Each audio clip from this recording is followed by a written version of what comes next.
Hello, aspirants, and welcome back to your very own 5 Minute Economy series.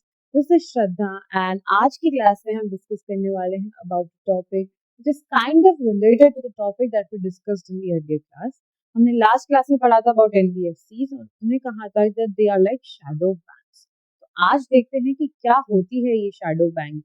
If we talk about the definition, it is the credit intermediation जो हो रहा है outside the regular banking system, जो हमारा regular एक banking system है under the regulation of RBI, उसके अलावा जितना भी क्रेडिट का इंटरमीडिएशन हो रहा है उसको हम काउंट करते हैं as a shadow banking. These are nothing but just the bodies who act like the shadows of the bank.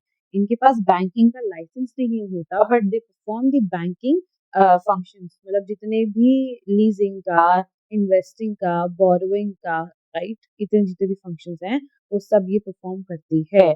So it includes entities like NBFCs, mutual funds and micro finance institutions. और फिर chit funds हो गए, hedge funds हो गए, जो Lakshmi chit fund हमने पढ़ा है वो सब किसमें आता है? It all comes under the shadow banking activities. They don't accept demand deposits but perform bank-like functions जैसे कि lending, investment, leasing. कि इनके पास एक ही लूपहोल होता है, that is they don't accept demand deposits. ये डिमांड डिपॉजिट एक्सेप्ट नहीं करती हैं और उसके अलावा आपको इन्वेस्ट करने में मदद करती है, पैसा भी लेंड करती है और लीज पर भी देती है. Shadow banking is nothing but banking activities, उसमें से बस बैंकिंग का लाइसेंस निकालना. तो अगर ऐसी कोई बॉडी है जो बैंकिंग एक्टिविटीज परफॉर्म कर रही है और उसके पास बैंकिंग का लाइसेंस नहीं है तो वो किसके अंडर आएगी? वो शैडो बैंकिंग के अंदर आएगी. Now let us talk about कि ये मैटर क्यों करता है, like why is it important. तो ये क्या करता है? It expands credit to sectors which is ignored by the banks. जिन भी एरिया या जिन भी सेक्टर्स को बैंक इग्नोर कर देता है वहां पे ये क्रेडिट को एक्सपैंड करता है, इसीलिए भी ये इंपॉर्टेंट होता है. जैसे कि एमएसएमईज हो गए, स्मॉल बोरोवर्स हो गए, इंफ्रास्ट्रक्चर हो गए. तो जहां तक बैंकिंग अपनी फैसिलिटीज नहीं प्रोवाइड कर पा रहा है वहां पे ये शैडो बैंकिंग एक्टिविटीज का रोल प्ले होता है. ये फाइनेंशियल इंक्लूजन को इंक्रीज करता है, लिक्विडिटी इंक्रीज करता है.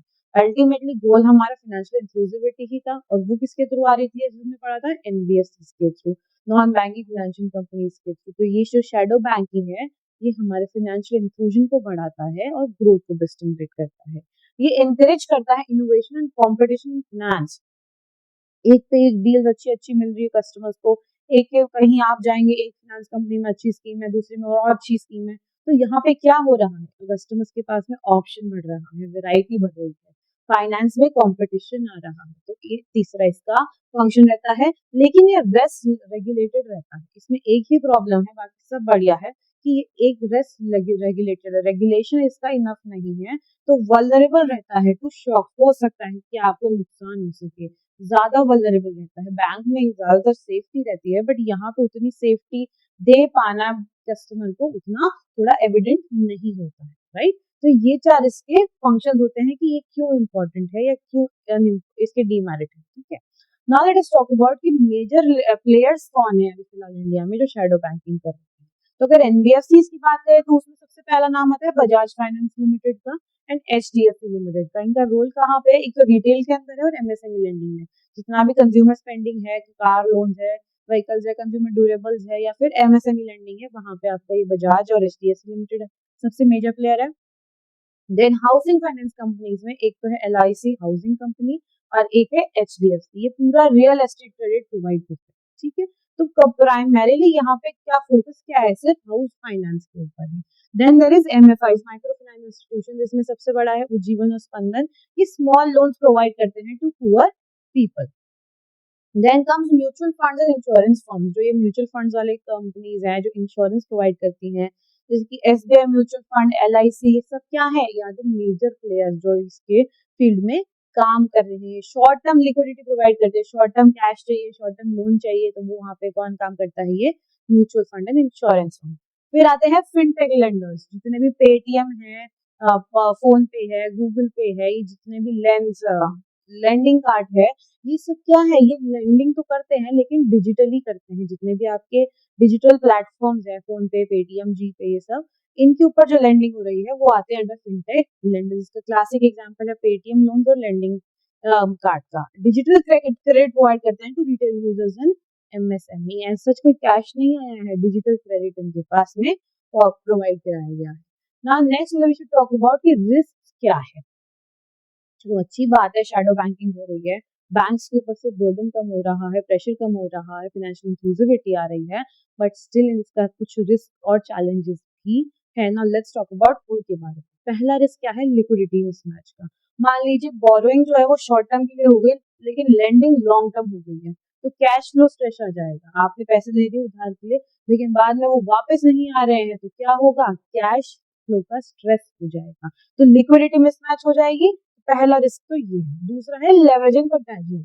High debt can spread systemic risk to the banks and markets. अगर बहुत ज्यादा कर्जा आपने लोग को दे दिया है, बहुत ज्यादा लिक्विडिटी दे दी है, तो बैंक्स के अंदर में तो सिस्टमिक रिस्क के रूप में आ सकता है, तो it is kind of problem there. Then comes regulatory arbitrage, और ये ऑपरेट करता है under lighter supervision than banks. देखो यहाँ पे मॉर्गेज और आर्बिट्रेज जो है वो बहुत ही कम है, तो बैंक्स के कंपैरिजन में यहाँ कम है, तो मतलब चांसेस रहते हैं कि वहां पे बैंक्रप्सी की चांसेस हो, मतलब आपने जो दिया है उधार वो वापस आपको उतना नहीं मिले या उतना जल्दी नहीं मिले, तो उससे पूरी इकोनॉमी की सप्लाई चेन डिमांड जो है वो खराब हो सकती है। देन मार्केट डिपेंडेंस रिलाई करता है ऑन एनबीएफसी, एमएफआई बॉन्ड या सीपी मार्केट के ऊपर, तो मतलब बहुत ज्यादा मार्केट डिपेंडेंस है यहाँ पर, ठीक है। और लास्ट क्या है, मॉरल हजार्ड। अगर आप बहुत ज्यादा लेंडिंग कर देंगे विदाउट एडिकेट कैपिटल, तो क्या होगा, अब आपने मुझे दे दिए लाख रुपए, मेरे पास मेरी कमाई नहीं 10,000 रुपए, मैं कैसे चुकाऊंगी वापस से, तो kind of a moral hazard भी है यहाँ पे, क्योंकि वो जब पैसे मेरे पास आएंगे तो मैं उसे गलत काम में भी यूज कर सकती हूँ, बिकॉज ऐसा कोई बैकग्राउंड चेक नहीं हो रहा, तो ये भी एक काइंड ऑफ अ रिस्क होता है under the shadow banking services. Benefits क्या है, अब देखते हैं। चलो प्रॉब्लम्स के बारे में देख लिया, अब देख लेते हैं कि बेनिफिट्स क्या क्या मिल सकते हैं हमें इससे। तो पहला बेनिफिट जो है, इट रीचेस अनबैंक्ड एरियाज, जहां जहां बैंकिंग सर्विसेज नहीं पहुंच पा रही है, वहां वहां हमारे शैडो बैंकिंग सर्विसेज पहुंच जाती है, तो इट सपोर्ट्स फाइनेंशियल इंक्लूजन।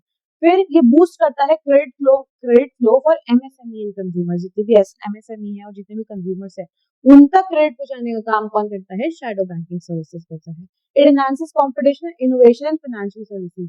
जो भी फाइनेंशियल सर्विसेज कस्टमर्स को मिल रही है, तो क्या होगा, कंपटीशन उसमें हो जाएगा, कोई बोलेगा हम 2% पे देंगे, कोई बोलेगा हम 1% पे देंगे, तो यहाँ पे ऑप्शन ज्यादा मिल रहा है कस्टमर कंज्यूमर को। ये एक्ट करता है as an alternative source of funding when banks tighten credit. तो जब बैंक्स लोन देने से मना कर देती है कि आरबीआई उनके ऊपर बहुत ज्यादा टाइटन मॉनिटरी पॉलिसी लगा देता है, तो वहां पे फिर अल्टरनेटिव कौन एक्ट करता है, शैडो बैंकिंग एक्ट करती है।